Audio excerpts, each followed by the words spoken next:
Do you mind just posting it to the socials? Yeah, I could post it on there. Yeah, just because my computer's off. All right. Now that that's out of the way, we're live. Mike, Noah, Breakaway Bandits live stream, free agency special here on the Sports Insanity Network. Happy Canada Day to all those who celebrate Canada Day. We'll celebrate America Day on the 4th, but no, it's Saturday. It's free agency. How we doing? We're doing good. I'm ready to see what goes down with the whole free agency. This opens up and what? It just opened. Or just opened. So let's see what we're gonna get ourselves into with this. Yeah, we do have some deals that have already come through. Carolina's made a couple of moves. They've brought back Jesper Fast, and they have brought back Antti Ranta. Fast, a 2-year deal with a little bit over $2 million. Antti Ranta, 1 year, $1.5 million. That's from Elliot Friedman. So the Hurricanes, Jesper Fast was an important piece on their run to the conference finals this year. Antti Ranta, good backup goaltender. So I kind of wonder what this means for the future of Freddie Anderson, who's a free agent to be. So we'll see where that goes. So Carolina making some moves already. And we have Joel Edmondson from your Hurricanes. Noah, it looks like he's going to Washington for draft picks. So I like it. So, yeah. So those so far have happened. There's also been rumors of, I don't think it's been named official. Ryan Reeves to the Maple Leafs looks like that's going to go down. If Twitter would stop being a total jerk, thanks Elon Musk. Good old Elon. Lonnie, before he takes on Mark Zuckerberg in a cage match, he's talking about this. So things we're waiting on as well. There's some big names out there.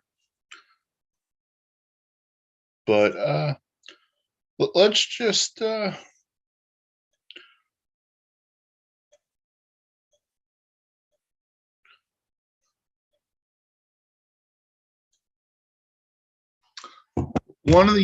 think there's a lot of interesting names out there market-wise. We saw a lot of buyouts coming, especially yesterday. There were some names, Blake Wheeler from Winnipeg being probably the biggest, so we'll wait and see on that. Mm-hmm. You mentioned Luke Schenn, right? No, I'm just seeing this now. Luke Schenn to the Nashville Predators. I like it.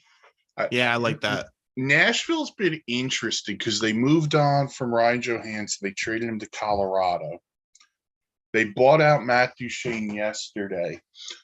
Luke Schenn gives them a physical presence on the back end.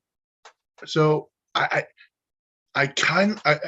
listen, I got to tell you, there were a lot of teams probably in on the Luke Schenn bandwagon. Mm-hmm. But that's a good fit. And I think it looks like it might be a multi-year deal. So once I figure that out, once I see that, I'll let you know. But all right, here's the Edmondson trade. The Caps are acquiring Joel Edmondson from the Canadiens for a 3rd and a 7th, and the Canadiens are retaining half the salary. So the cap hit for Washington is $1.75 million. That's from Stephen Wine of the AP. That's not a bad trade at all for either side, I think. No, Washington gets a defenseman, and Montreal gets some cap relief and continues to ascend on that rebuild that they're continuing on their ascension on that rebuild that they've got going on. Which I absolutely love the draft pick from a couple nights ago. Reinbacher, absolutely love him as a draft pick. The only person who disliked it was Carey Price. That's why he mispronounced the name. But yeah, I really liked what Montreal's done so far. I love the Alex Newhook deal. Yeah. I mean, you get a guy who's only 22 years old and he's already scoring 30 points a season. Yeah, I will definitely take that. And they're at a point now. I also like the Sean Monahan re-signing, because if Sean Monahan plays well for you this year by the trade deadline, could be a good asset to move off of as well. So that's an intriguing guy. I trust what Jeff Gorton does there. They re-upped with Cole Caulfield. They're not a playoff team yet. And I think a lot of this hinges also with the health of Carey Price. Yeah. Like if Carey Price were to say tomorrow he's done, he can't play, one, it does free up some money for you if you're Montreal. And it also gives you back the certainty of, listen, as much as the Carey Price year, how good it was for the Canadians, that time has come up to an end. And now we can focus on what we are. And of course, you have to find the next goalie. But Montembeault played really well at times last year. Jake Allen is a solid backup. Or they can go into the open market personally and maybe say, hey, we'll be the team that takes a chance on Carter Hart. Yes, I think if they want to take a chance on Carter Hart, if Carey Price doesn't come back, I'm all for that. Yeah, like that would be a guy I think a lot of teams would look at. Okay. Elliot Friedman, Ryan O'Reilly to the Nashville Predators. So Barry Trotz said to Ryan Johansson and Matt Duchene, offensively, we're good enough. We're not good enough defensively. Ryan O'Reilly and Luke Shed. Let me tell you something. Barry Trotz, I'm digging it. We're 11 minutes into free agency. Yeah, that is 7 years, $6.2 million contract with the. Oh, that's fake. Because it says Ryan O'Reilly signed with the San Jose Sharks. Listen, if I get had today but by a bot account, I'm not going to be a happy camper. The terms on a 4x4.5. That's good. I thought a guy like Ryan O'Reilly, you're looking maybe around 6, but 4x4.5, I'll take it. Kevin Stunland to Florida. Okay, depth player, I guess, bottom 6.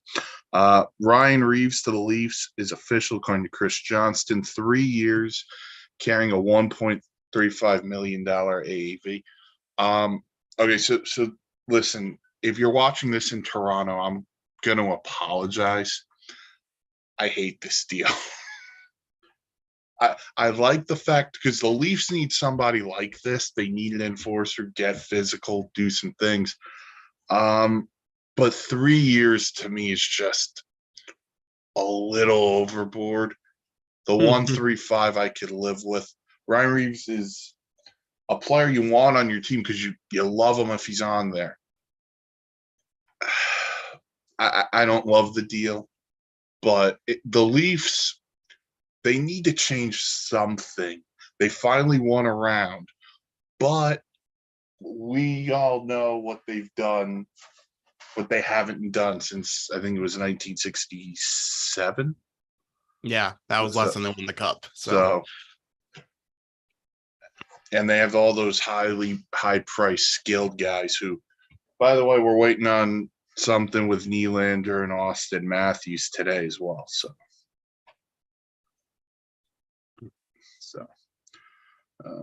we got Ryan O'Reilly to Nashville.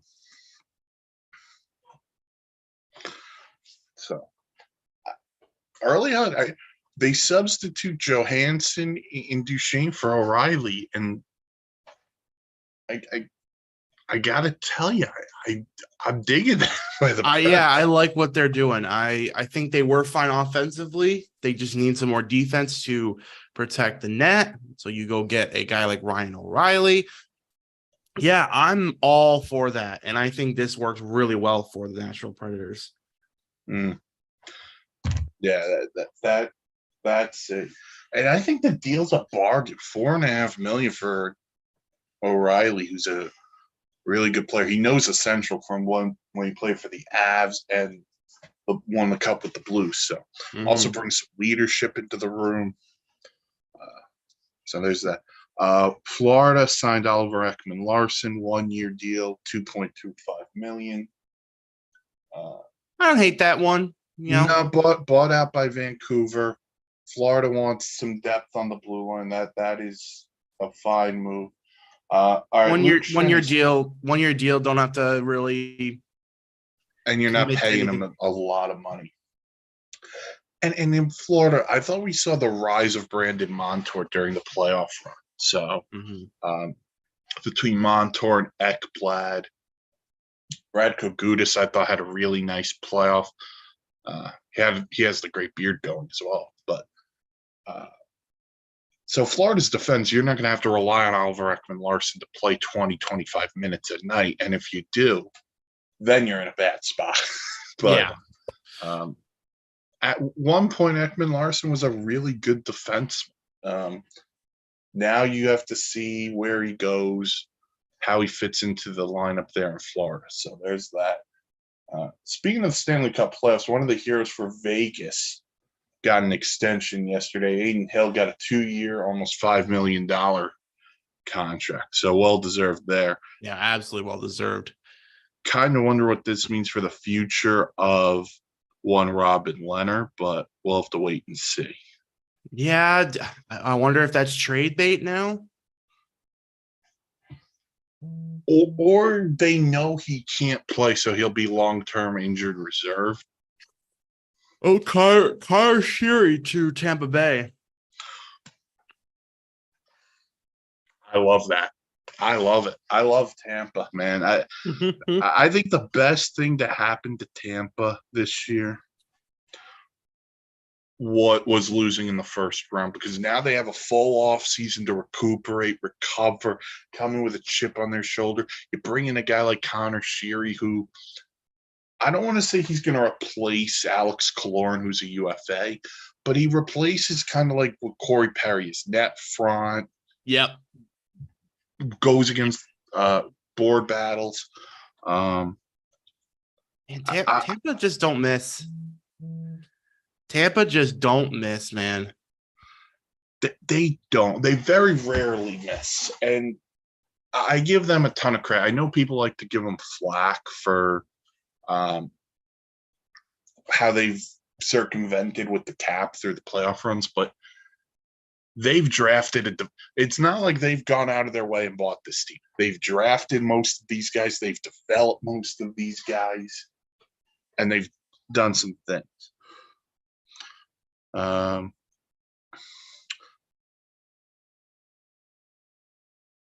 So as we continue being on the news file in, all right, Pierre LeBrun. Carolina has circled back to Freddie Anderson trying to resign him. So Carolina's trying to bring back both goalies, Anderson and Ronta. That's an interesting strategy. That's an interesting you know what? To quote the movie Dodgeball, that's a bold strategy there, Cotton. Yep. Especially with what this team has come with Peter Kochetkov, who, when he's played, he's been really good as well. So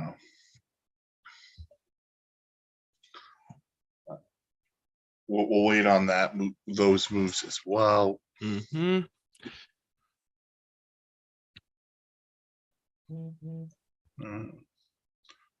Twitter's just being jerk right now.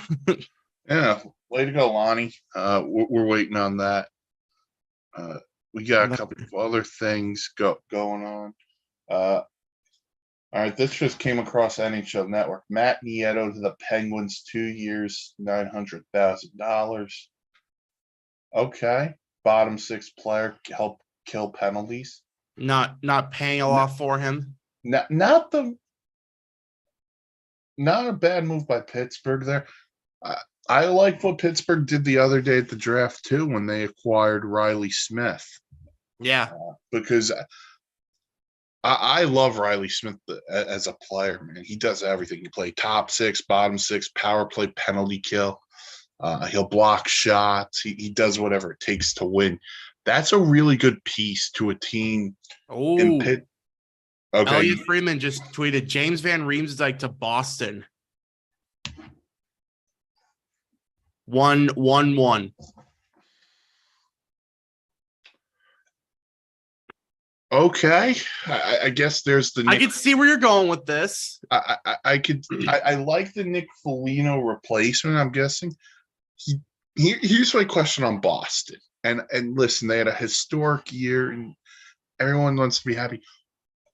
Who's playing center in Boston? We don't know what's going on with Patrice Bergeron. We don't know what's going on with David Krejci.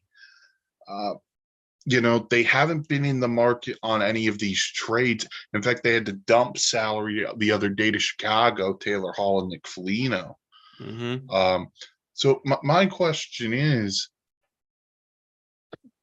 who's playing center here? Are we expecting Pavel Zacha to take a rise up and Charlie Coyle, or are we banking on Bergeron and Krejci coming back? And if that's even the case, you're looking at two guys in their mid to late 30s. I don't know. Like Boston, I've got questions. I have a lot of questions about Boston. Is Linus Ullmark going to play as well as he did this year, next year? What do they do with Jeremy Swayman, who's a restricted free agent? We've got to consider what something's going on in Boston. So Van Riemsdyk there. I still can't believe Philly never traded him at the deadline. Don't get me started on that. But yeah, you were not happy about that. I was very like Chuck Fletcher, if you're listening, and I know that you are, you had one job at the trade deadline to move James Van Riemsdyk, and you couldn't do that. But I don't mind the fit for Boston. There's also been the Milan Lucic rumor going around that he would go back.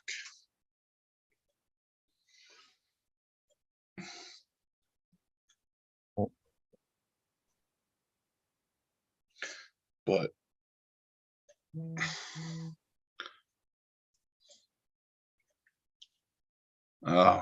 just waiting to see if what else can go down. Yeah, we're definitely just waiting here.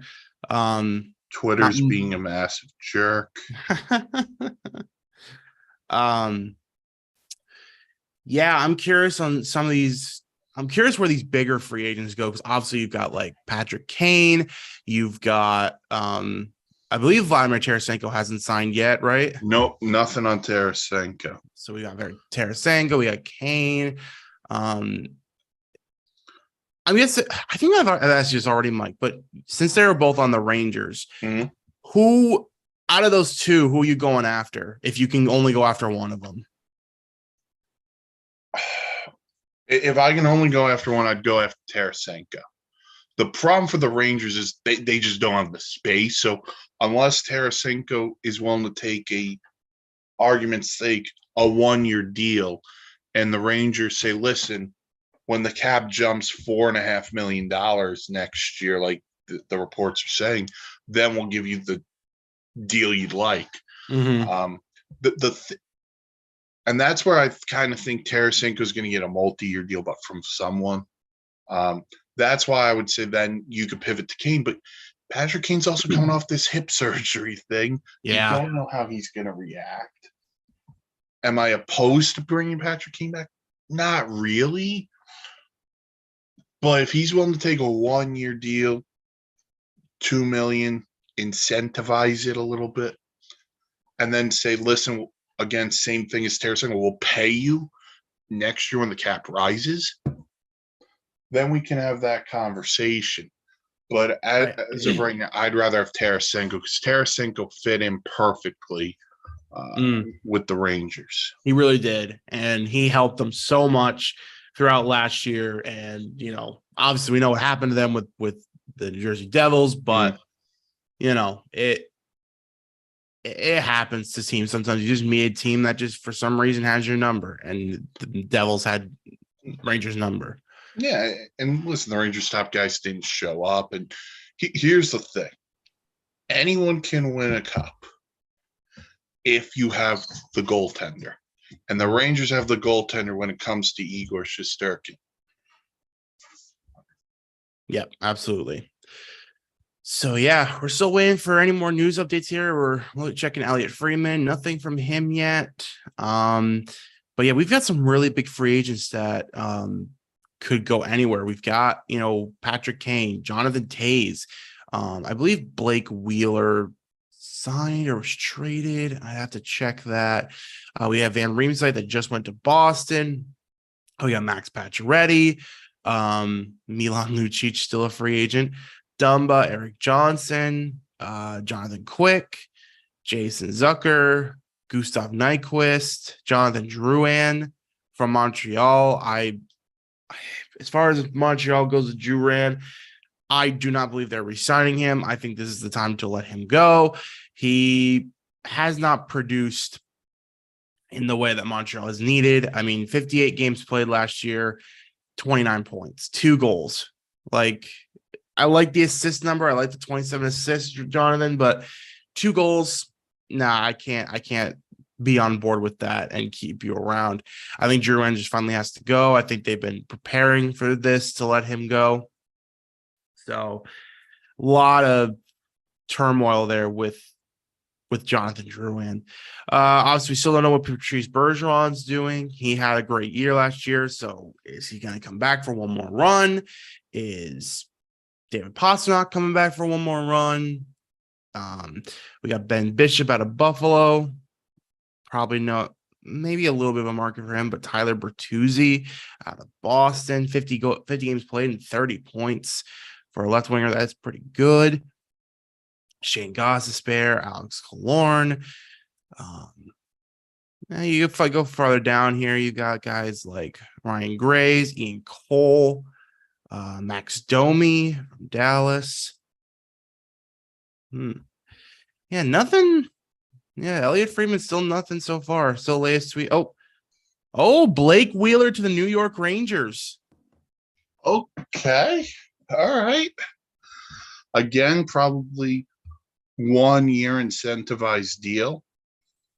I feel like that's gonna be the trend that you see throughout this free agency, since the cap only went up $1 million. Well, the other part about Blake Wheeler is being bought out. The Jets are still paying him. So I kind of wonder how he fits on this team. But if you're going to make the jump with Kakko and Lafreniere playing into the top 6, maybe you put Blake Wheeler next to Philip Hedl and see how that works. Yeah. You've got options there. I mean, you could put him with Chris Kreider and Mika Zibanejad. Listen, it's intriguing to say the least. It's 1 year, $800K, and then, according to Friedman, $300K in bonuses. You know what? He plays the right side, and that's what this team needed.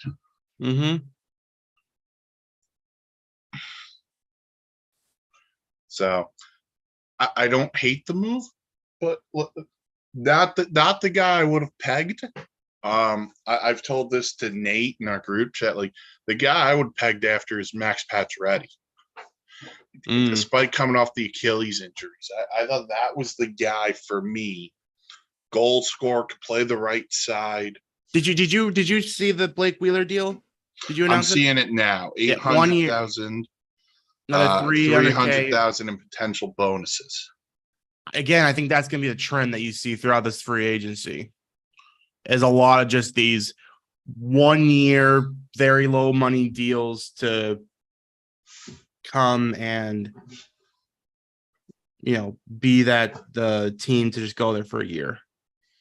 Well, I think also for a lot of these older players, you're going to see those shorter term deals. Then, Mhm. like you said, cap rises. I think it's 4 to 4.5 million next year because the players would have paid off the escrow by then. Mhm. Then they can bump it up. So, Rangers Twitter account has it as official. So Blake Wheeler is done. He is a New York Ranger.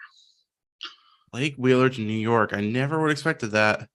Yeah, listen, I was another guy I would have thought about was Van Riemsdyk, who wound up going to Boston, but he makes a little bit more than what the Rangers offered. Mhm. Uh, so I'm okay with the Wheeler deal. See where it goes from there.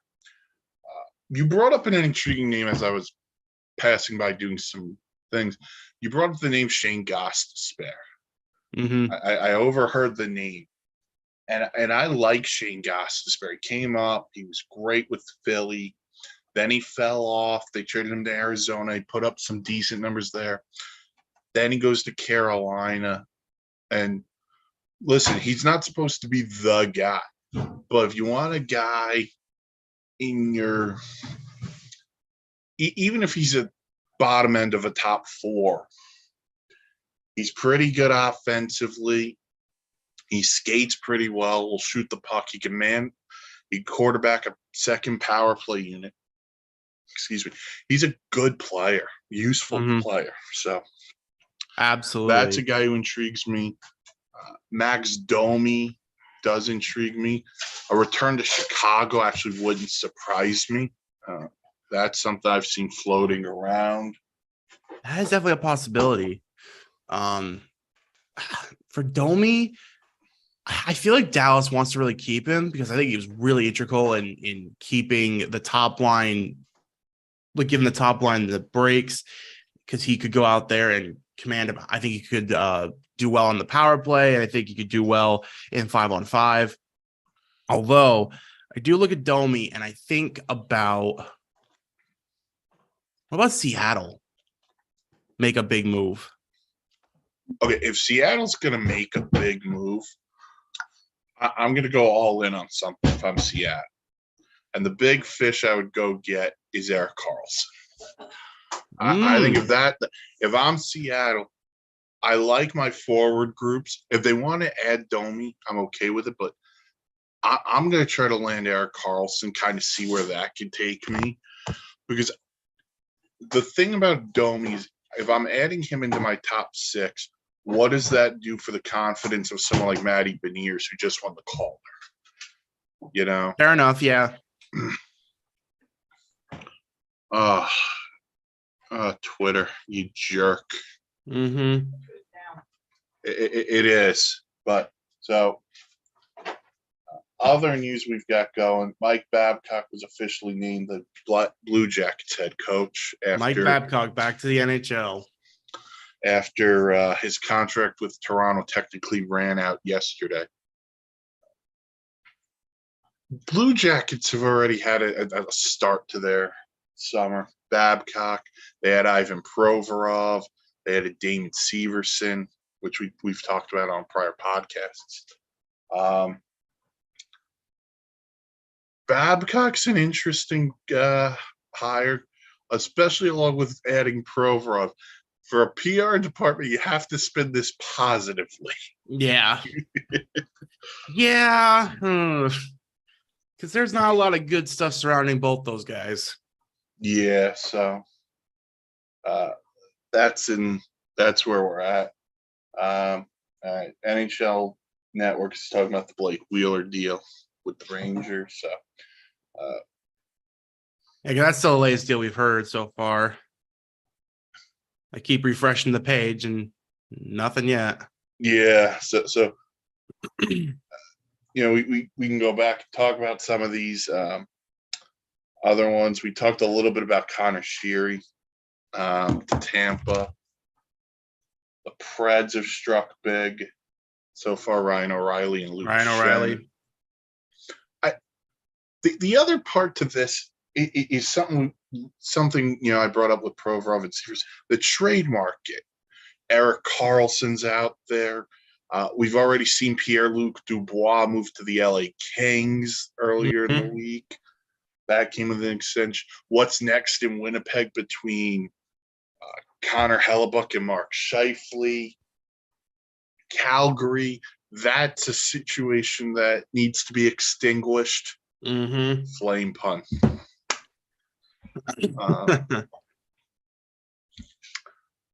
There's a lot of things there to go on trademark wise. All right. Okay, we got another one. Rangers and Jonathan Quick official. So Jonathan Quick will be the backup to Igor Shesterkin. That's from Okay. Walker of the New York Post. The future Hall of Famer. In my mind, future Hall of Famer will get close to his home in Connecticut. That's interesting. I like that move for the Rangers. That's a good backup to have. Yeah.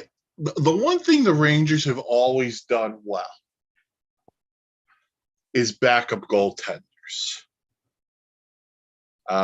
Whether it was Henrik Lundqvist, whether it was now Igor Shesterkin, the backup goaltender has always been a position they've done very well in.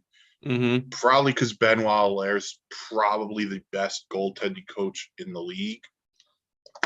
Yeah. But listen, if Jonathan Quick plays 25, 30 games, all he has to do is play well enough. And I'm going to presume there's not a whole lot of money on this one either. No. So I would check Twitter, but Twitterverse is down. So we are just following along with what we can networks-wise. You see what ESPN can get me anything. And of course, I'm checking. The top story on ESPN is the Damian Lillard story. Oh, yeah. Basketball fans, Damian Lillard's requested a trade from the Portland Trail Blazers. Which is pretty big news. It's huge. So, Knicks, jump on it. There's basketball talk.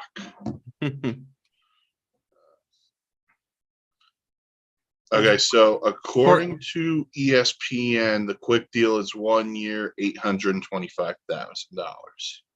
That's pretty fair.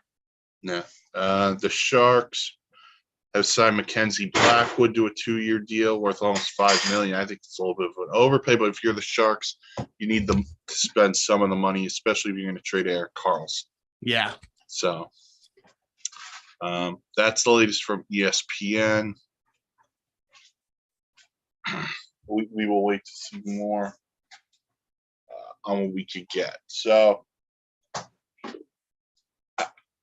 my rate limit's been exceeded. My rate limit's been exceeded on Twitter. I don't know what even that means.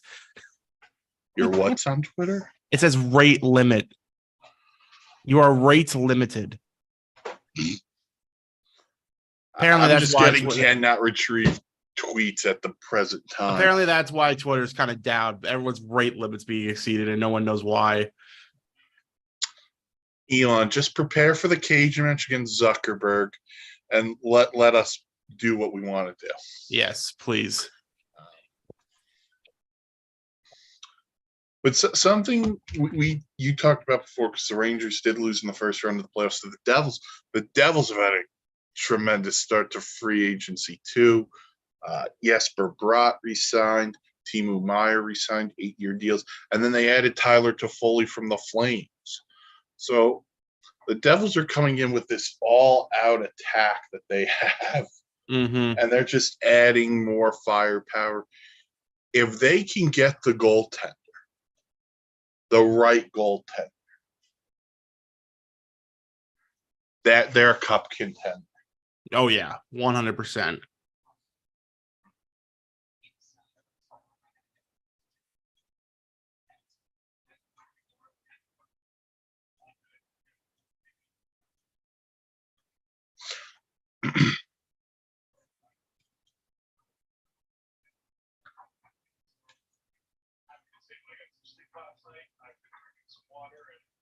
All right, so I'm going to try to refurbish what David Pinata of the Fourth Period is saying on NHL Network because Twitter's down and we can't figure out what's going on.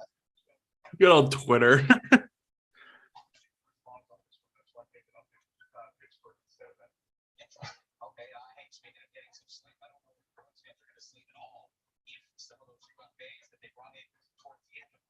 So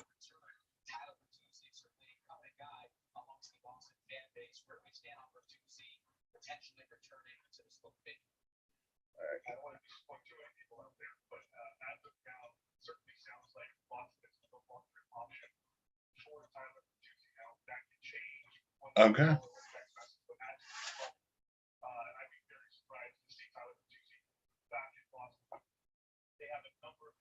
All right, so Pinata starting with Tyler Bertuzzi does not look like he'll be back with Boston Bruins after they acquired him at the deadline. So he did say things could change, but looks like Bertuzzi will not be a Bruin any further. I figured that as much.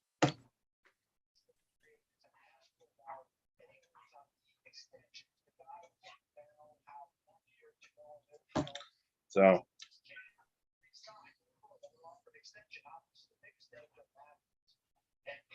This stupid Twitter had to be down, of course, of all days today. yeah, of all days to pick, July 1st. So as news comes, we're trying to go as best as we can. We'll try to make the best of a bad situation, but I think there's a lot of intrigue that comes with today, and most of the time, July 1st comes with surprise and really good stuff. But for now, we're about 40 minutes into this, and we haven't heard the bigger names, the Patrick Kanes, the Tarasenko. We've heard Ryan O'Reilly, that's a big one, but other guys I'm kind of intrigued by that we haven't heard. The team I'm also wondered about, and I've said this to Nate in our group, the Red Wings. I think the Red Wings are on the preface of something. They re-upped with Dylan Larkin before the trade deadline. They've been aggressive under Steve Yzerman. I wonder if a guy like Alex Killorn, who played for Steve Yzerman and Derek Lalonde in Tampa, I wonder if that's a fit. Could be for sure. So that would be something to watch out for. Again, the trade market's intriguing as well. And most years there's that one superstar. And listen, Patrick Kane's a superstar, Vladimir Tarasenko's a star. But there are also two guys in their 30s. And Patrick Kane is probably closer to the end of his career than the beginning. That's not a knock on Patrick Kane. That's just he's 34 years old. Yeah. So is there a team out there that says to Patrick Kane, we'll let you rehab the hip, and whatever you do when you come back, we're going to chalk it up to, whatever happens. And then we'll give you an extra year. So is there a team willing to give a Patrick Kane 2-3 years? And Patrick Kane may not even sign today. We don't know. Yeah, there's no guarantee he signs today. There's no guarantee any of these guys all sign today, but we're just going to wait here and see how this rolls. But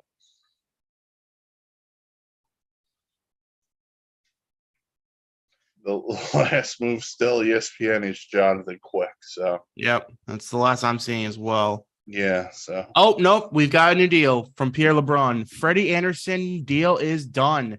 2 years, $3.4 million AAV per season to stay in Carolina.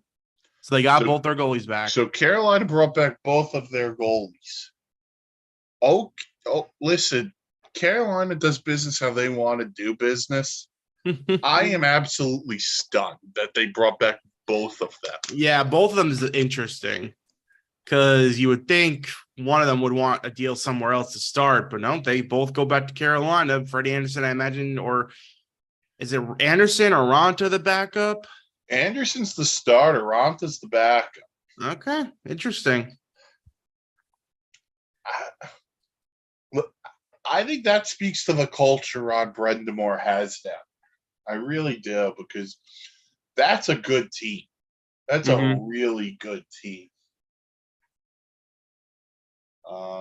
So they're on the preface of something. Those guys obviously didn't want to miss out. So they both stay. Tristan Jarry is probably now the best goaltender on the market that you could sign. The trade market's different.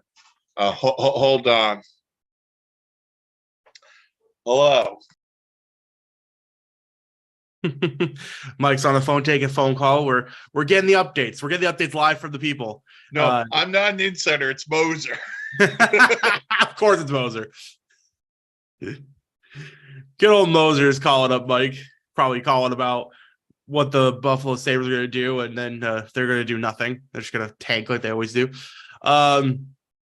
So yeah, the last update we have is Freddie Anderson to the Carolina Hurricanes. Again, 2 years, $3.4 million AAV to stay with Carolina. Interesting. It's again the fact that they brought back both their goalies is a very weird thing to do, but hey, they wanted to bring them both back. They've now got a good backup in Antti Raanta. They keep their good backup in Antti Raanta. They keep their starter in Freddie Anderson. It's interesting. It's interesting where they're going here. I do wonder what that does to the rest of the goalie market now, because Jarry, of course, is the one that you can really sign, and you know, not many other goalies available really out there. There's a lot of backups that probably are out there, but like Alex Lyon. That's an interesting name, but yeah, very interesting to keep Freddie Anderson in Carolina. Oh, we've got a signing now. This is from Matthew Fairburn. The Sabres have signed Tyson Jost to a 1-year deal worth $2 million. So Tyson Jost goes to the Buffalo Sabres. Interesting. Tyson Jost. Yeah. So Moser called me asking for updates while he's driving. I am not an insider by any means, shape, or form. So we have one new signing, Mike, a couple minutes ago. Sabres have signed forward Tyson Jost to a 1-year, $2 million deal. Okay, they didn't extend him a qualifying offer, so that's a interesting move. I think Nate said he would have liked to keep Jost. So that's a good player, a young player who you're still waiting to break out. Ooh, the Sens have agreed to terms on a 5-year, $4 million a year deal with goaltender Jonas Korpisalo. 5 years. I'll tell you this, Ottawa. I don't think that's the guy, but okay. He was good for LA last year. Yeah, the breakdown is as follows: $4 million next year, $5 million the next year, then $4.5 million, then $3.5 million, and $3 million in 2027, 2028. So Korpisalo is the guy for the Sens. I really thought they were going to be the team. They were my sleeper team to say, you know what? What if we're the team that trades for Connor Hellebuck or even John Gibson? So going Korpisalo, he probably fits the window of the team they have now. Yeah. If I can get his age. The other Jonas brother, he's 29. So okay, yeah. So he's still got some years on him. So you're paying him till he's 34. Okay, listen, if the backup is solid enough and you go the 2 goalie route, I'm okay with that. Yeah, for sure. It's not like they extremely overpaid here. Right. You know, but now I wonder where LA goes, because Korpisalo was good for LA in the playoffs. Yeah. Where do they go? Do they go back to the phone? Do they pivot back to Winnipeg and say, hey, the Dubois deal we just made? How do we add Connor Hellebuck now? Yeah. Which, by the way, they probably should have done at the beginning, but. Yeah, you probably should just lumped him in if this was your idea to just let him go.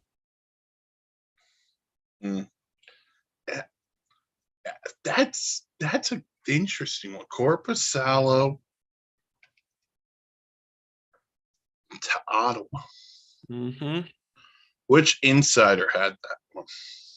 This is actually the Sens communication. Oh, the Sens had. You know what? I dig that the Sens beat the insiders to the announcing punch. deals. I can dig that. Because apparently they can actually get tweets out. So that's this isn't about getting tweets out. This is about catching up on these tweets. Yeah. Oh, freaking Twitter. Now, just to let everyone know, we will have a podcast out sometime based off of free agency as well. So that will be done at some point as well. They're not going to talk Babcock, so that's everything. Mike Babcock, 700 wins. His career. Did not realize that. Yeah, he's got a lot. 12th on the all-time list. Wow. I didn't realize he was that high up yet. Yeah. Right behind John Tortorella. Mm-hmm. So.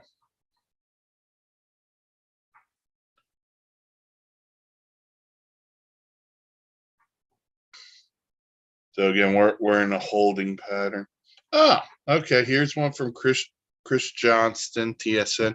Eric Johnson to the Sabres on a 1-year $3.25.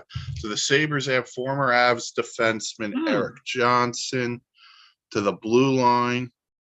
There's a corpse.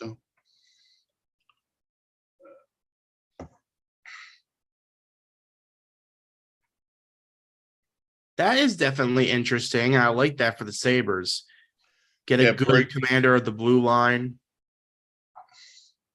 Gives you a guy who can help develop Owen Power. Mm-hmm. Gives some leadership.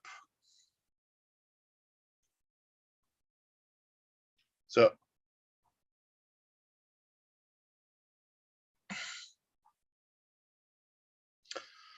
listen, we deal with Nate often, and Nate will tell us that he expects the Sabres to make the playoffs this year. But I'll say it like this. I can see where the Sabres are going. They are ascending. I can't guarantee the playoffs because there's a lot of good teams. Yes, there's a lot of good teams in the East. Right. So who takes that step back would be the interesting question.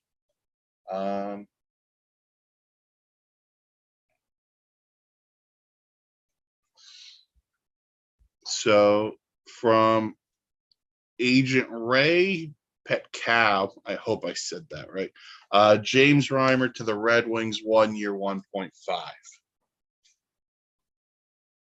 So It'll be Reimer and Ville Husso in goal for Detroit next year. Another team I kind of thought Connor Hellebuck made sense for, being a Michigander. Curious why all these teams are avoiding him. Well, because you're not only trading prospects for you have to sign him to a long-term deal. Right. So if he wants somewhere in the $8-9 million range, which is what reports have said, not everyone could do that. And at the same time, because of the cap situations, so you're giving up assets for him, and at the same time you have to give up dollars and cents for him. Right. So that's our latest signing. Is Sabres signed Eric Johnson to a 1-year $3.25 million deal. Contract grade for Ryan O'Reilly. Then we had Yoenis Korpisalo going to the Sens on a 5-year deal. Oof. I'm surprised. It seems kind of tame for a free agency start. And like, I don't know, is it? It seems kind of tame, but I also think that's the cap not Yeah. going up. Like, Yeah. I wonder if a guy, argument's sake, we talked about this before, a Kane or a Tarasenko say, listen, to whatever team, we'll sign 1 year, 2-year deals or 1-year deal. But when we open back up next year and the cap rises, we want to get paid. Right. So there's that as well. Wow. Radko Gudas, 3 times $4 million to the Ducks. Ooh. All right. I like it for Anaheim. I do too. Physical presence on the blue line. A guy with an epic beard. Mm-hmm. Although in California, it might not be wise. And I think that was honestly the Ducks, because I watched them a few times this year because I believed in the Anaheim Ducks. And I think that was their biggest problem because they could score. The Anaheim Ducks could score. Troy Terry, Trevor Zegras, they had some guys that could score. They just could not defend. They would be losing games 5-4, 6-5. They would lose some games 7-6. Like, they just couldn't defend. They have a lot of, again, it's very similar to Ottawa. They have a very young team, and they have pieces there. You're right. Troy Terry's a piece. Zegras is a piece. Both are eligible for extensions today. There are other pieces there. Mason McTavish, Drysdale. What do they do now with John Gibson? Because this is a team. Listen, I'm not saying they're pushing the reset button on the reset button, but they're not close to a cup. John Gibson makes a lot of money, $6 million, I think, over the next 4 years. You might want to consider moving off of John Gibson because you're gonna get assets back. And then the most important part, they're another team like Montreal I brought before. A guy like Carter Hart in Anaheim would be perfect because, again, he fits the window for when they think they can win. Yep. So I kind of like where Anaheim is. Morgan Geekie, Boston 2x2. No. So there's that as well. Geeky come from Seattle. So he will go to Boston. Again, still a lot of these just short-term deals. 2 1 year, 1 year, 1 year. I think that's going to be the name of this. That's the name of the day. So yeah.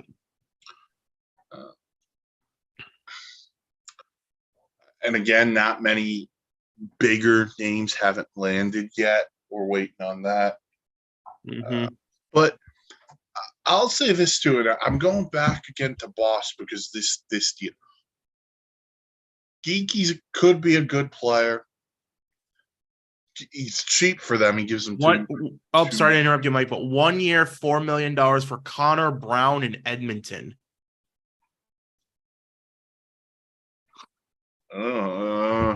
Player they wanted because Edmonton had been rumored there.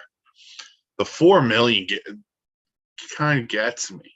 I mean, it is 1 year, so it's not a long-term deal. I know, but to me, and listen, Edmonton and Toronto to me are the same team. Yeah. They're really good. They have cup aspirations. The Oilers have the best player in the world and 2 of the top 5 when you're talking McDavid, Draisaitl. Where did the Oilers lose in the second round against Vegas? They lost basically because they weren't as deep or as strong as Vegas in certain areas. Connor Brown's a guy, I think, coming off an ACL injury, unless that was 2 years ago. Kevin Weeks, breaking news. I'm told Cam Talbot to the Kings on a 1-year deal. Okay, that's a decent backup plan. Who's starting it out? That's the question. Yeah. Back to the Oilers. Connor Brown was out last year. Yeah, November 1st, 2022. He had his ACL tear. Yeah, to me, bottom six player could bring some speed to them, which they've already got a ton of that. Okay. All right. I guess I'm okay with that. But listen, the Oilers are in that same parallel now as the Leafs and as some other teams. They have to win a cup sooner rather than later. Yep. Just based on what McDavid and Draisaitl give them. Mm-hmm. So yeah, just go because who knows how long this power trip is going to be together. Oh, all right. Riley Nash goes to the Rangers on a 2-year deal. So Rick's younger brother, Riley, bottom six forward, kills penalties. Probably maybe the fourth line center, along with Barclay Goodrow. Okay. Listen, for the Rangers, it has to be cheap guys because of where they are with the cap. Mm-hmm. And for a lot of teams who are up on the cap, this is where we're at. Yeah, for sure.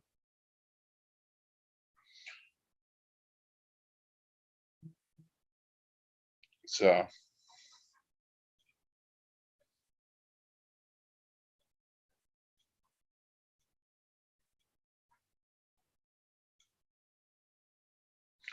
we're gonna wait and see. Still waiting for updates here. We are still waiting for updates.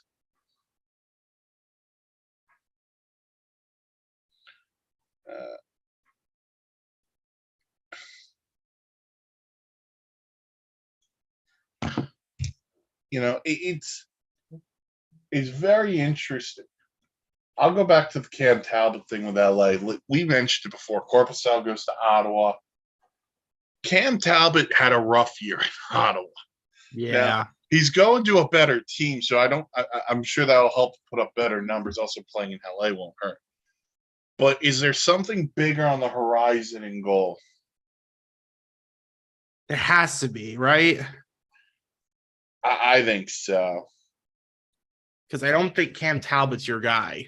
Unless it's for a 1-year thing, and then you're just like, well, where to go for a guy after?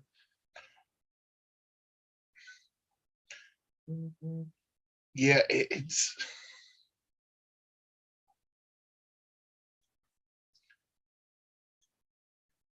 interesting where some of these teams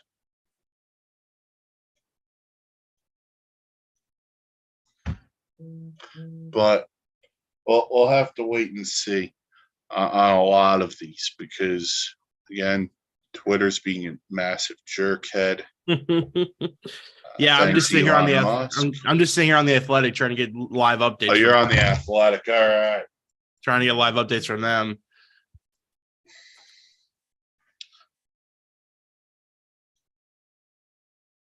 So while we sit and wait and prosper what's going down. Excuse me. There are some interesting things that have gone down. Let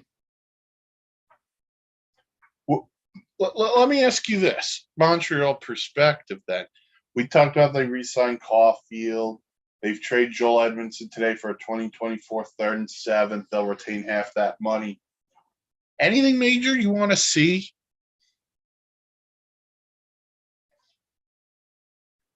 I guess I talked about this a little bit earlier. I think the major thing is don't re-sign Jonathan Drouin. Just let him go.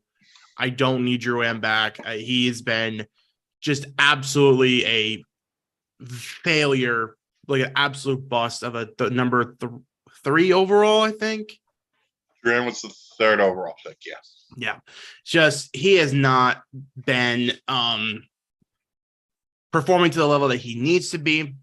So I want to let him go. As far as a signing, I like the Joel Edmondson trade to get him out of there. Let's go younger with our defensemen. But at the same time, maybe we need like a veteran on the defense. Maybe Would you like take a Goss to spare? I would take a Gaza Spear. I would take a John Klingberg if he's You know available. what? That's an interesting one. Because I think Montreal's offense is fine because you've still got Josh Anderson. You've got the center depth on Montreal is insane because you have Nick Suzuki, you've got Kirby Doc, you've got Jake Evans. I love the center depth in Montreal. Suzuki is top 15 center in the league from what I've seen so far. Mm-hmm. And I said this on either the last podcast or the podcast beforehand. If Cole Caulfield does not get hurt, Montreal, I think, they might even be fighting for a playoff spot because if you look at what that guy was doing for that offense, he was carrying. Well, not carrying, but he was like he was the reason why they were doing anything. Well, making noise. Because Cole. So if we look, Cole Caulfield, in just 46 games played, he had 26 goals. He was on pace to score over 50. Those are video game numbers. Yeah. 46 games played, 26 goals, 10 assists, so 36 points total. Elliot Friedman, Luke Glendening to the Tampa Bay Lightning. So there's probably your Pierre-Edouard Bellemare replacement. Yep. Glendening, good player. Played for Dallas and Detroit. Again, Tampa Bay, we could say whatever we want negatively about them, but they find these pickups and they work. From the Sabres. Sabres have signed Connor Clifton, defenseman, to a 3-year contract worth $10 million. Okay. He leaves Boston to go to Buffalo. Okay. So Buffalo's added 2 defensemen today, Eric Johnson and Connor Clifton. So that kind of rounds out a pretty good decor with Darlene and Owen Power. So yeah, definitely. Definitely like where the Sabres are heading because I think they've got their guy and the scorer in Tage Thompson who had an amazing year last year. Yeah, you get that. You got Talk, who's a good player for them. How about the year Dylan Cousins had? Dylan Cousins, if he didn't hit 30, he got really close to 30 goals. Yeah. They've got players there, and they've got the right coach in Don Granado.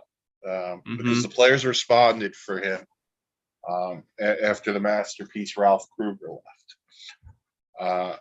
But again, Buffalo's going to be competitive. Detroit, I think, is going to be competitive. Ottawa's getting competitive. Then you got those teams at the top: Boston, Tampa, Toronto. Do any of them take a step back? Then you got the Metro. And right now, the only team you could probably count out in the Metro are the Flyers, who've openly said they're rebuilding. Yeah. Lane Pedersen signs with Edmonton. 2 years, $775,000 a year.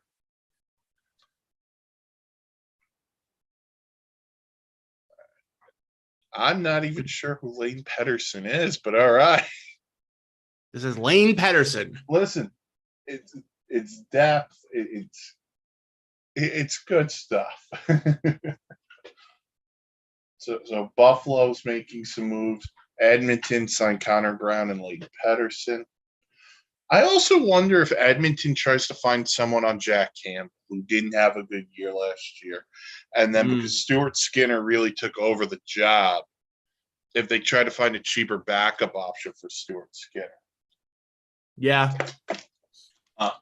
Milan Lucic gets his 1-year deal official with the Bruins. That's from David Pagnotta for the 4th period. Good old Milan Lucic. Listen, if this is Milan Lucic's last year, I'm okay with him going back to Boston. Yeah. I'm okay with it because he was so good and so important on those Bruins teams that were so good in the late 2000 to the 2010 teams. He was an important piece, along with Bergeron, along with Marchand, along with Zdeno Chara, Mark Yeah. Savard, Blake Wheeler. The list goes on and on. Mark Recchi was on those teams. And you know what you're getting out of Milan Lucic.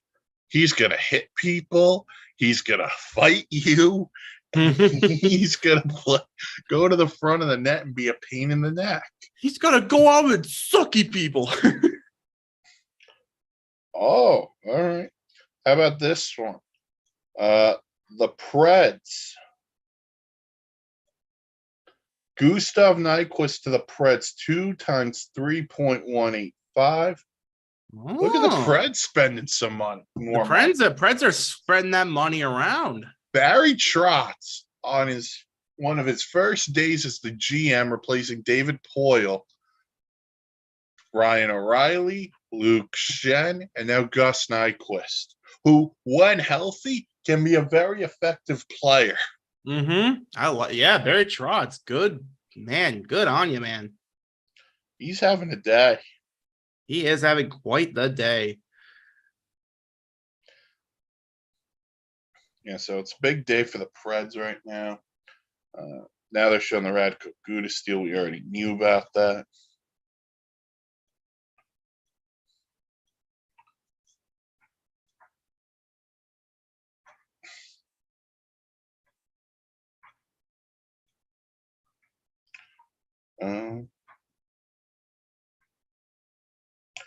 Okay, so this is from Darren Drager about 25 minutes ago. Toronto is trying to retain Ryan O'Reilly. The term and money wasn't an issue. Ryan O'Reilly decided to look outside of Toronto. So the Leafs were in on O'Reilly, but I guess O'Reilly didn't want the Leafs. Yeah, I mean, listen, it makes sense, especially when you're a guy who spent most of his career playing in America, and then you get moved, and sometimes you want to stay in certain players. For sure, yeah. And I can't get over what Nashville's done today with Nyquist and O'Reilly and Luke Shen. They've made some big moves. They have.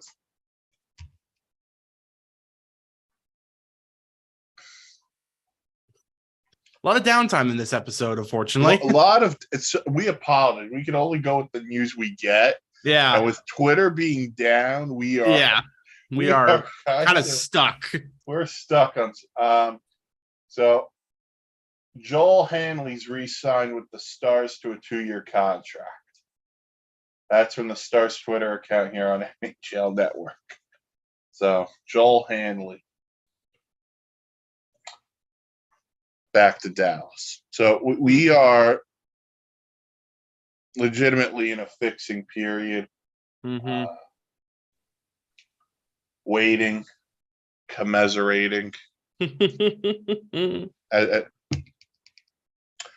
Alex Belzil, was he a guy on Montreal last year? Alex Belzil, I don't recognize the name. All right, because he's on a Belzile. Oh yeah, he was. Okay, interesting. He signed a 2-year, 2-way contract with the Rangers. So let's see. What was his stats like last year? Played 31 games, had 6 goals, 8 assists. So he'll probably play in Hartford or be a depth guy for the Rangers from there. This is from Puckpedia. The Red Wings have signed Alex Lyon, 2 years, $900,000 cap hit. Ooh, I like Alex Lyon to the Red Wings. I like that a lot.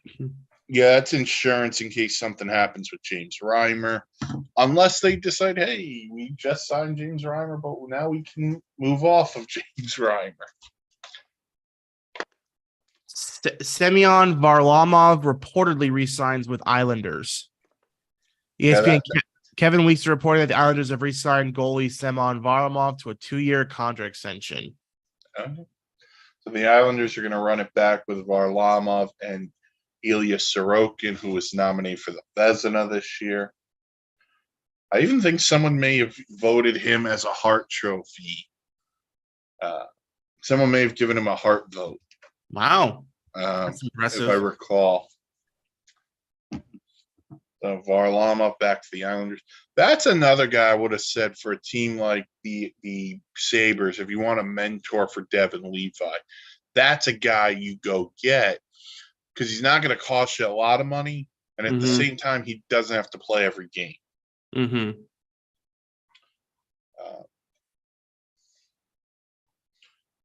I mean, and listen, if we're going to keep going with this, I mean, goaltender thing because of Alex Lyon and Varlamov. Yeah. Tristan Jarry is still out on the market. So whether the Penguins re-up with him or not remains to be seen. So there's intrigue there. I would not overpay Tristan Jarry. No, just based on all. the fact of the injuries he's had over the last couple of years. So that's a massive thing. Elliot Friedman, Ian Cole, 1 times $3 million to Vancouver. So the Canucks get in on the action, adding Ian Cole to their back end. Okay. Add him with Quinn Hughes, add him to that good blue line. My guess is that's your Luke Shen replacement after they traded Shen at the deadline. Yeah, probably. And again, 1 year. So if Vancouver falls out of it, they'll move him at the deadline. Yeah, 100%. Yeah, Ian Cole's been around. He was at Pittsburgh, Tampa last year, Carolina. He's been around, Ian Cole.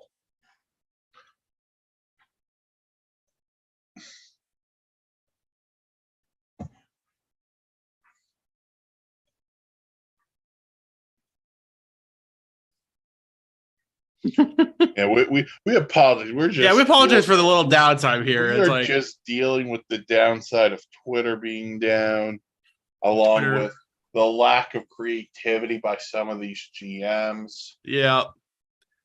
Like, come on, man. Let's get these signings going. Let's get these trades going.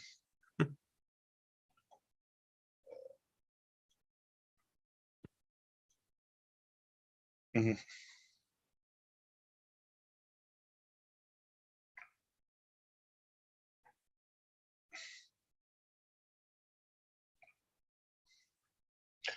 We are just having so much fun here. Yeah, this is blast.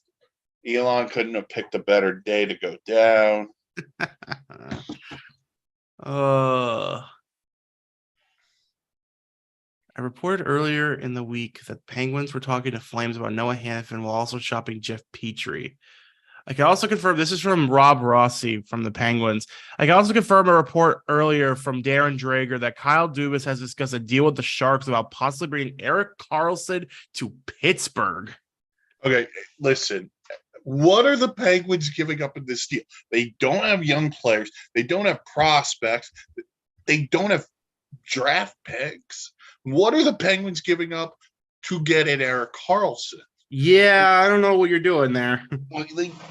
And by the way, this is not a knock on Erik Karlsson, but if you're a team that's already paying Jeff Petrie, you're a team that's already paying Chris Letang, does Erik Karlsson make you that much better? And I love Erik Karlsson, the player. Yeah. I'm just not 100% sure that's the fit. If I'm who am I going to deny watching Karlsson play with Sidney Crosby on a power play? Oh my God, are you kidding me? Like I wouldn't deny watching it. I wouldn't want to play against it, but at the same time, it's just Erik Karlsson's not a great defenseman. No, he's an offensive. He's an offensive defenseman. He was a -26 last year. Now, listen, you could say part of that was playing for the Sharks. That's fine. But if you don't have the goaltending, and we don't even know who's in goal for Pittsburgh right now, that's a massive question. I just don't see what the Penguins give up in this deal. Yeah. And what intrigues the Sharks about the Penguins in that deal? Noah Hannafin, listen, if you want to get Noah Hannafin, because he's already alerted the Flames, hey, I ain't coming back next year, or I'm not coming back next year. You can then say, okay, what would it take to get Hannafin here? And then you can negotiate from there. But Erik Karlsson's a different animal. Yeah, 100%.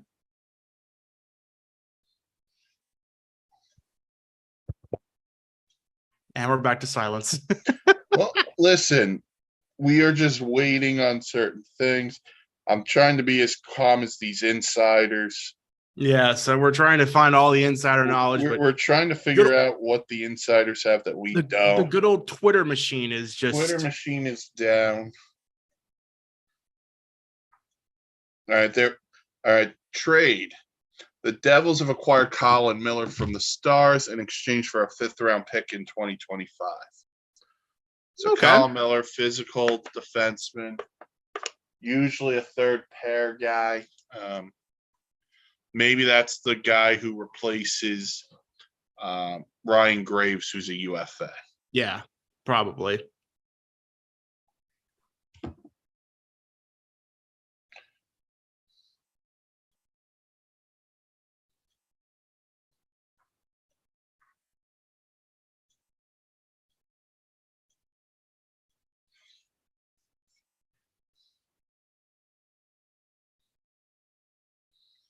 So we're waiting on other.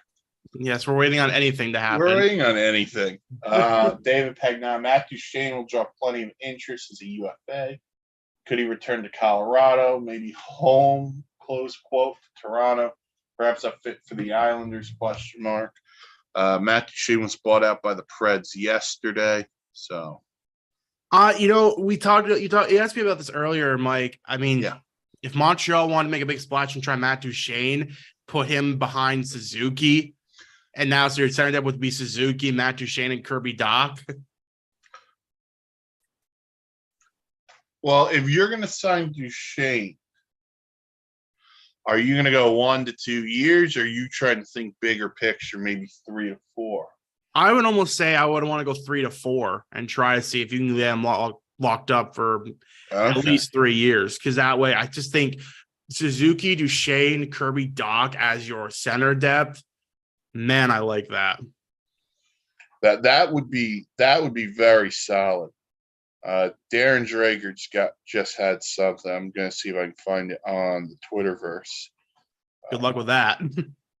Well, no, someone retweeted him, so I'm just going through that person's account to find Darren Drager. Dmitry Orlov, I believe it's to Carolina. Mm-hmm. And the Red Wings have signed Justin Holl. I'll tell you someone who's happy about that. Steve Dangle.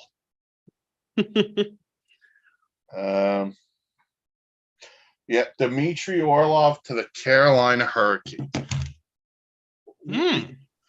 Carolina's whole team might as well just be a bunch of defensemen. Yeah, pretty much. Orlov, Slavin, Chatfield. This team, and I like the fit. He's probably the replacement for Gostisbehere, but he plays a top 4 role. He can quarterback a power play. He does a lot of the little things right. He's a good player. So Dmitry Orlov to Carolina. Don't know the term yet on that, but that was probably the best free agent defenseman on the market. Yeah, probably. To me, it's either him or Shen. And the one other thing I'll say about Carolina, Sebastian Aho, I believe, is a free agent after this year or next year. They got to get that done because Sebastian Aho yeah. He is I'm going to say this as nicely and kindly as I can. Sebastian Aho is the most underrated and underappreciated superstar in the NHL. He is because he plays in that market, and it's not a knock on the market because Carolina is a great fan base. It's a great team. How often are they nationally televised? Like this past year was the first time they got an outdoor game. They were on TNT and ESPN how many ever times. Sebastian Aho is a superstar. And unless you're a diehard hockey fan or you're a writer or this or that, boom, it's a great player. Oh, wait, Matt Nieto's deal in Pittsburgh apparently got nixed. Darren Drager says expect Nieto to sign a 2-year deal in Edmonton. I don't know what happened there with Pittsburgh, but okay. Very confused. Yeah, that's interesting.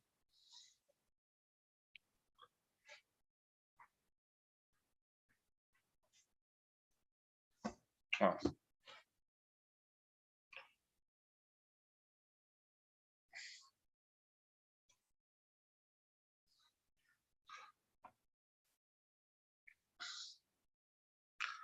The Canucks announced Teddy Bluger 1 times 1.9. Okay, so here's the Orlov details from Elliot Friedman. 2 times 7.75 with the Canes. Wow. That's a lot. That's a lot of money. It's a lot of money, but again, shorter term deal. This isn't like it's 5 by 7, 2 by 7.75. Dmitry Orlov in Carolina, where a lot of people had him pegged as a return to Washington guy. So, Dmitry Orlov Dmitry Orlov to Carolina. The Red Wings have signed Justin Hull, 3-year contract worth about $3.4 million AAV. So that's from the Red Wings Twitter account. So the Red Wings had another defenseman. I'm still waiting on Killorn there. That's the thing for me. That's the new one. I'm just waiting on. Yeah.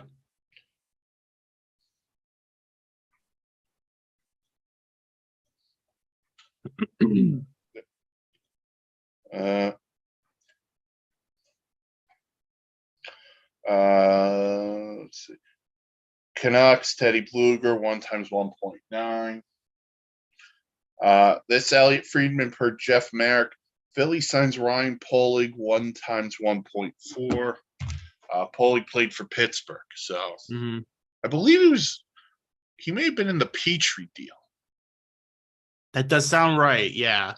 When Petrie went from Montreal to Pittsburgh. So get an opportunity to play in Philly because you weren't going to do it in Pittsburgh, probably. So Philly adds another player.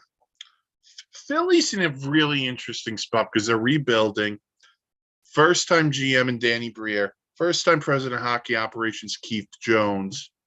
And a guy in John Tortorella who is a Hall of Fame caliber coach. And my guess is if Torts didn't want to embrace the rebuild, he wouldn't be there. But look at some of the things they've already done. They've moved off of Kevin Hayes. They traded him to St. Louis. They did retain money on that. They moved on from Ivan Provorov. We've talked about Carter Hart. There's been Travis Sanheim rumors to go along with Kevin Hayes.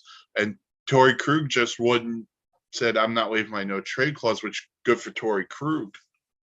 The Flyers are doing this kind of the right way.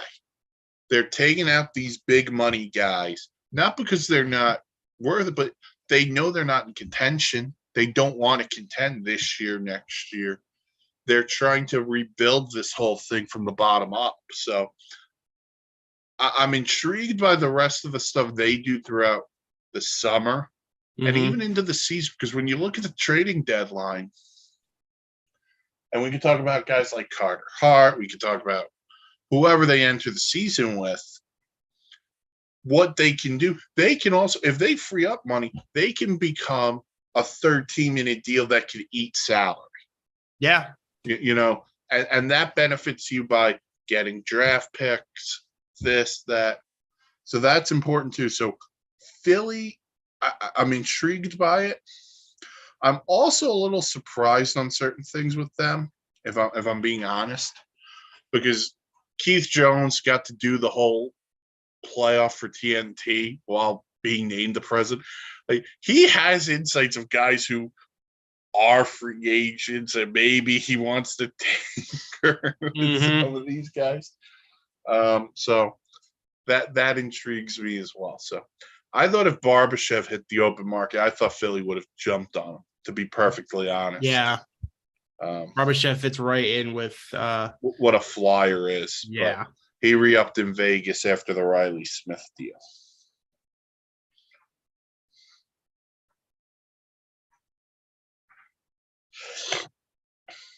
So all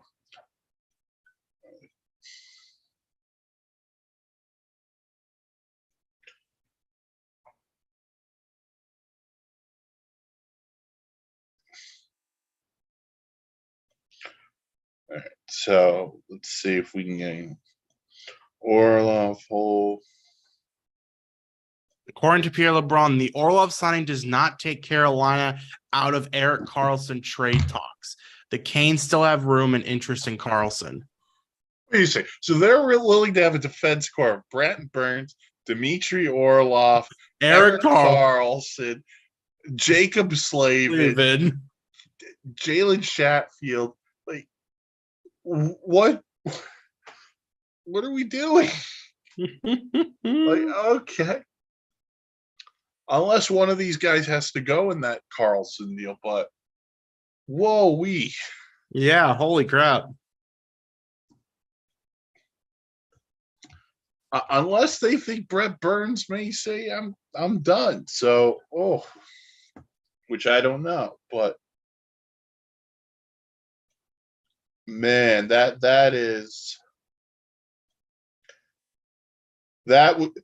would be the get of a lifetime. Them getting Karlsson.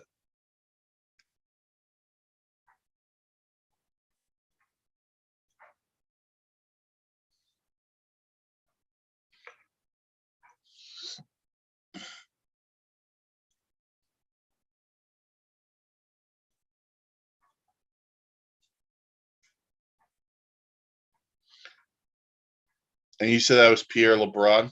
Yeah.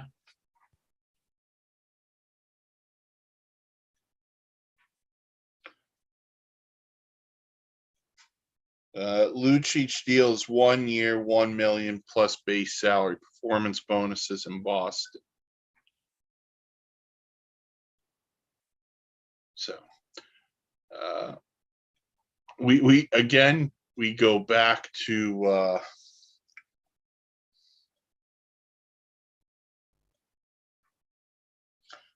playing the waiting game here. Mm-hmm.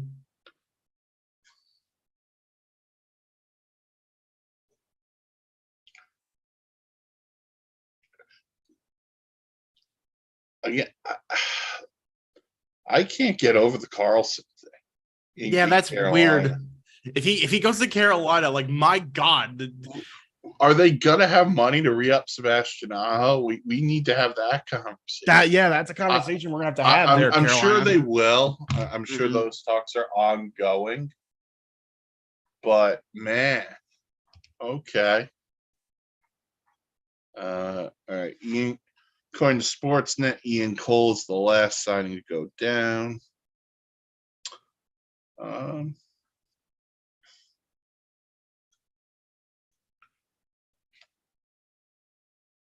You know what? We didn't really talk about this, but we could talk about it now because trades did happen. The Hawks. We talked a little bit about the Taylor Hall deal from the Bruins side, but goes to Chicago.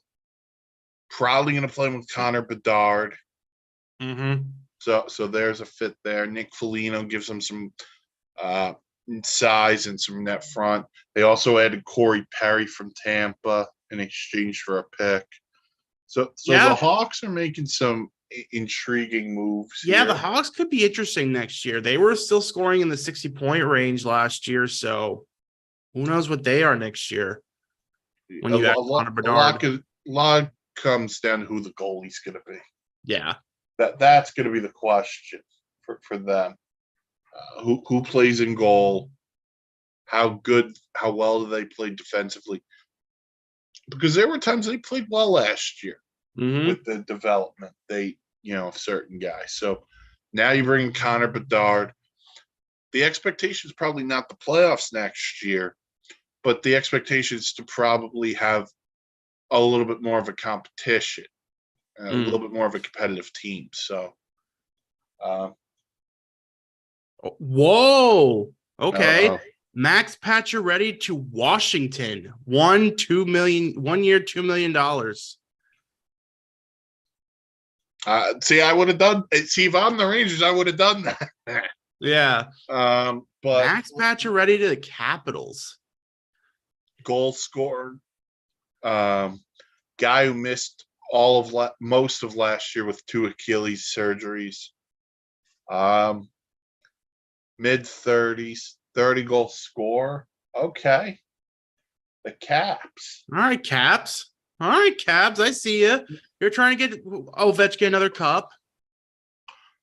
I'm kind of just wondering where you put him. Because depending on what you do with Kuznetsov, because there's been the trade rumors on Kuznetsov. If you keep Kuznetsov and you keep Backstrom in that 2-hole, Backstrom, Oshie, Pacioretty's got the making of something pretty good. Oh, yeah, I like that. Oshie and Pacioretty are both American-born players. So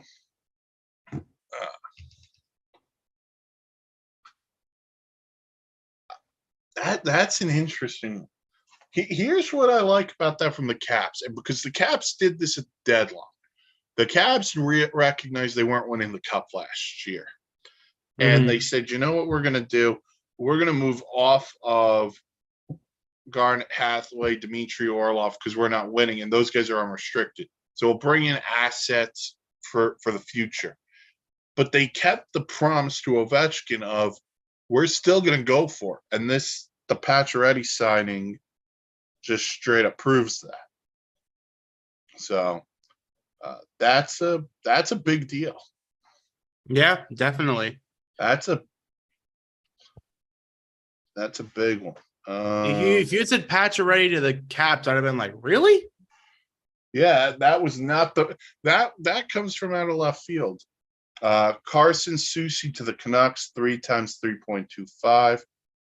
Again, another big physical defenseman. So maybe Soucy and Ian Cole, that's your third pair for Vancouver. So yeah, for Pacioretty, he probably wanted to stay East Coast because he's from Connecticut. Yeah. Played most of his career in Montreal. Then he went to Vegas, and Vegas traded him to Carolina legitimately for nothing. Yeah. Then he had 2 Achilles surgeries. So, you know what you're getting out of Max Pacioretty if you have him. Goal scorer. So, pure goal scorer.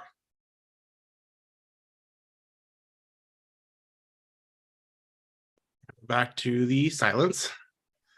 And we're back to the waiting.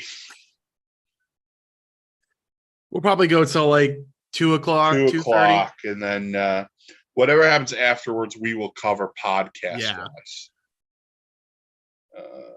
Yeah, Carson Soucy's the last one.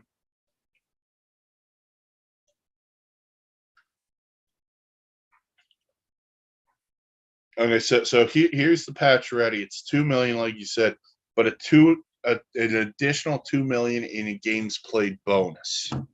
So it could be up to about $4 million. If other incentives apply, I don't know. That's from Darren Drager. So that's where we're at right now. So Pacioretty's the latest. I'm kind of surprised Washington didn't go a different direction, to be honest with you. Mm-hmm. I thought they would have been focused more on the back end. They did spend a lot of money last year in goal on Darcy Kemper. But outside of John Carlson, I don't love their back end. Yeah, very true. That's why I thought an Orlov return was possible. Thought a couple of other things. They could still go out there on the back end to get something. I'm not saying they're out on anything. It's just I didn't think Max Pacioretty would be a priority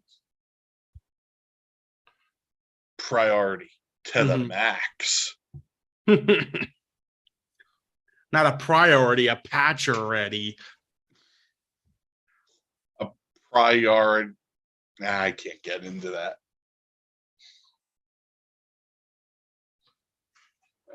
So Pacioretty to the Caps 1 year. That's the last big signing we have. That's the last big one. I mentioned Carson Soucy to Vancouver. Vancouver's interesting too because I think we're in agreement. We like the core of the Canucks. Oh, we Elias do. Pettersson, Quinn Hughes, Thatcher Demko to Thatch a Predator.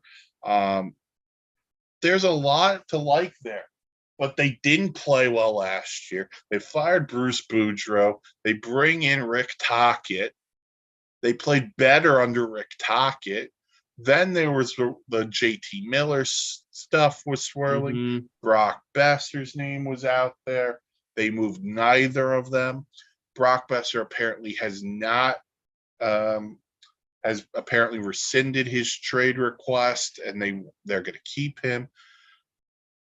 It's really interesting because they have these high-end guys: Besser, Pete Pettersson, Miller, Cutter Garland. All these guys make good money. They bought out Oliver Ekman-Larsson, which really hurts them in the future because of what the cap hit's going to look like. So, and they're in a division right now. Just looking at the Pacific, Anaheim, I'm going to take off the table because we don't know what they're going to be. San Jose rebuild. Now we're looking at LA, Vegas, who just won the Cup, Edmonton, Calgary, Vancouver. They're the fifth best team out of that group. Now, Calgary may take a step back. Yeah. Again, based on situations of guys saying they don't want to come back and what they could get back in trades. But then you still, even if you bump them to 4 in the division and you like them more than Calgary, Edmonton, LA, Vegas, they're not better than any of those teams. No. And then if you go through the Central, Colorado's going to be really good again, just based on the talent they have, despite not having Gabe Landeskog. If Dallas adds one guy, I think Dallas is a game changer in the entire Western Conference. Who is it? Alex DeBrincat. If Alex DeBrincat becomes a Dallas Star, it might be the Dallas Stars in the Stanley Cup final next year. I love the Dallas Stars. I love them. Their forward group: Robertson, Pavelski, Hint, Wyatt Johnston, who snubbed of a Calder nomination. You people can fight me on it. He was more deserving than Owen Power. Sorry, Owen Power. But then on the back end, I get Miro Heiskanen, who, outside of Jacob Slavin, might be the most underappreciated defenseman in the league. Interesting. And then I got Jake from State Farm in goal. That's a team. And I can add Alex DeBrincat to that. Oh my, that's a chef's kiss of a team. That's a nice team. So they're really good. I love what Nashville's done today. That's been my focus Yeah. of the day, Nashville. Winnipeg, we have to see what happens with Scheifele and Hellebuck before I can judge them clearly. Right. Minnesota, I expect them to take a step back, but every year they say no. We're taking steps forward. We're going to keep shocking people by being really good. Yeah. And then you get into teams like Chicago and Arizona. While they're not world beaters, they're going to be. Chicago is improved by getting Connor Bedard and Taylor Hall. Arizona's improved just based on what they did at the end of last year. They started playing much better. Yeah. Despite playing in a college arena. Yeah. It always was a trip to watch games in that arena because it looked so weird. It was so small. It was so cramped. It's like, what is this? Yeah. Michael Bunting from Toronto to Carolina looks like a 3-year deal. Oh, Carolina's still Carolina's doing things. Carolina's making some moves. Yeah. Trevor Lewis back to the LA Kings, chasing 1,000 games in a third cup. 1 year, $775,000. Okay. So, Carolina making very weird that Carolina signed a forward here, not a defenseman or a goalie. I thought we were going to go the whole day of Carolina signing defensemen and goalies. Also, I'll say this on Carolina. They know what they want. Yeah. They have an idea of what they have, and they're just going to add to it.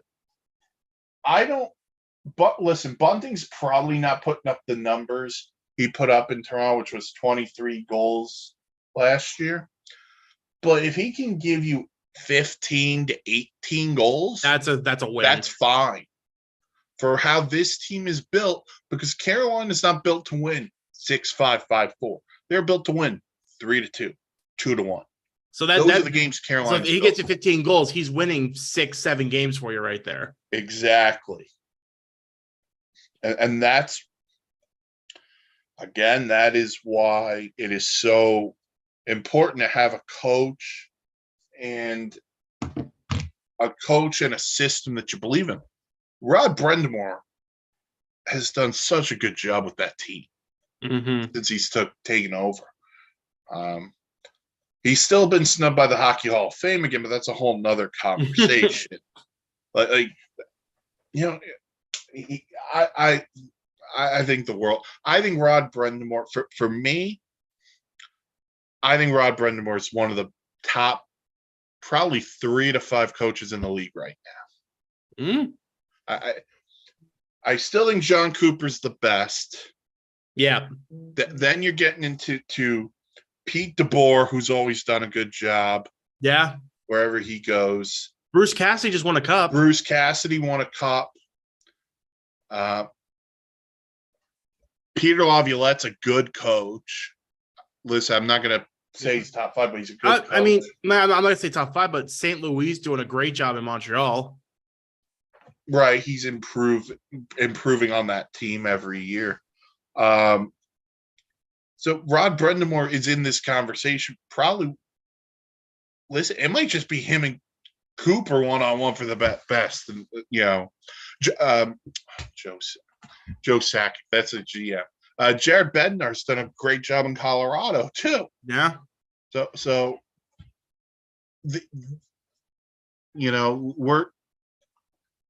we're in a world where, listen, coaching matters. And if you don't know that coaching matters, go watch Vegas. Yeah. Go watch Vegas this year and see that they didn't buy into Bruce Cassidy. They did. Now, it's not saying that Boston didn't. Sometimes when you spend 7-8 years in a place,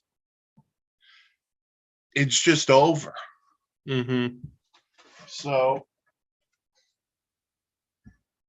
you're right. Bruce Cassidy's a good one. Todd McClellan done a great job with the LA Kings. Did a good job in Edmonton. But man, so coaching matters in this league. It does. So, All right, we've had a quite a dead period here so far. the last one is still Pacioretty. Pacioretty, and then we had Bunt. Kevin Shattenkirk to the Bruins, 1 year, around $1 million. Okay. Okay, that's the guy probably replacing Connor Clifton or Dmitry Orlov. Shattenkirk Mm-hmm. more as an offensive defenseman. Probably will play second power play. Maybe that's the partner for Brendan Carlo. Again, Boston can make these small moves, but I still need to know the futures of Bergeron and Krejci before. Yeah. Because if you need to go add centers, now is the time. Call Winnipeg on Mark Scheifele. Oh, yeah. See if Matt Duchene would take a small deal for you. Oh, interesting. Yeah. I mean, Boston, you need to figure this out. So if you lose out on all of the centers and then Bergeron and Krejci say, we're not coming back, you're kind of in a bad spot. Mm-hmm.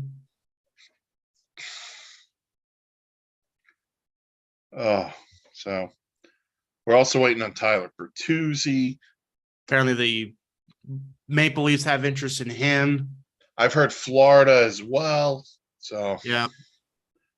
I think a lot of teams would have interest in a Tyler Bertuzzi. Patrick Kane, I'm not sure if we get his answer today. Tarasenko. Klingberg. The thing about Klingberg is we waited so long last year that I'm not even expecting a Klingberg deal today. And if he gets one, I'm going to go and say, of course he did. One other name that we just don't know is Jonathan Tays. That's another big one, yeah. Like, the way he went off last year at the United Center, it was definitely his last game as a Blackhawk. Yeah. But I don't remember if he officially announced if he was going to retire or not. If I'm wrong and he did, I apologize. But he is a guy who, if he has something left, he's a winner. This is an interesting move for me. If a team like Montreal, if Carey Price is returning, so that means you're trying to win with him. Is that a guy you go for? If you're Jeff Morton? No. I think if I'm him, there's 3 places I would go. If I'm not going back to Chicago. Because if I'm him, I'm going to go try to win a cup. So I would potentially go to Boston. I was going to say Boston, yeah. I would go to Colorado. Mm-hmm. And the third one might not be for a cup, but he's from Winnipeg. So would he want to play a year for the Jets and then call it a career? I think that would be something potentially as well. But I can't see another team. Actually, you know what? If I'm going to throw one more, Carolina. Carolina. Just throw Carolina in there. Just throw Carolina. Well, then think of Carolina center depth. Sebastian Aho, Jordan Staal, Jonathan Tays. Hello. One guy's a Hall of Famer in Tays. Jordan Staal, you can convince me if he wins another cup, Jordan Staal has the potential to be a Hall of Famer. And Sebastian Aho, like I said earlier, is the most underrated and appreciated superstar in the league. I will bang the drum on that. He's the second greatest Sebastian of all time. Actually, third greatest Sebastian of all time. Sebastian Bach, the lead singer from Skid Row, and Sebastian from The Little Mermaid. I knew you were going Little Mermaid, Sebastian. I had to. I knew you were doing it. I had to. Dustin Tokarski back to Buffalo, two-way deal, $775,000.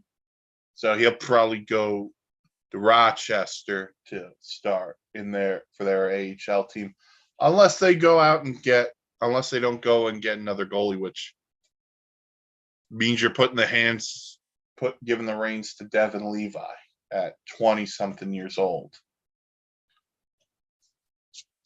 All right. All right. I think we're good here because we don't want to go through another lull. Yeah, I think we're good here too. So here's what's going to happen. Any other news breaks, we'll cover it on the upcoming podcast. We'll figure out when we're recording that. Mm-hmm. We'll release it. Everyone, thank you for tuning into the live stream, Breakaway Bandits Free Agent Special here on the Sports Insanity Network. The podcast you can listen to, Spotify, Google, wherever you get them. Check out the website, www.thesportsinsanitynetwork.com. Great blogs, logs, planes, trains, and automobiles. For Noah, Mike, thank you for tuning into the live stream edition